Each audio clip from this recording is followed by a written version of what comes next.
11 Alive is committed to keeping you and your family safe. Here's Community Crime Watch. Let's kick things off in DeKalb County, where a peeping Tom is doing some disgusting things.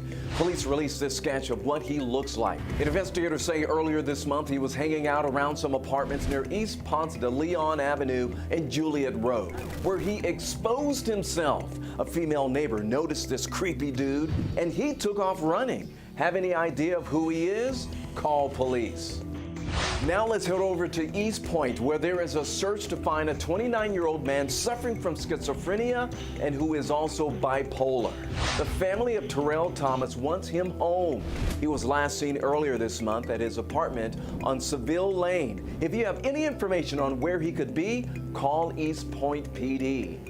We're going to end in DeKalb County, where a hit-and-run driver killed a 16-year-old.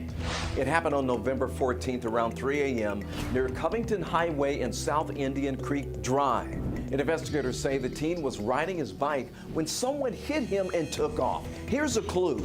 Detectives think the suspect's car is light-colored with front-end damage.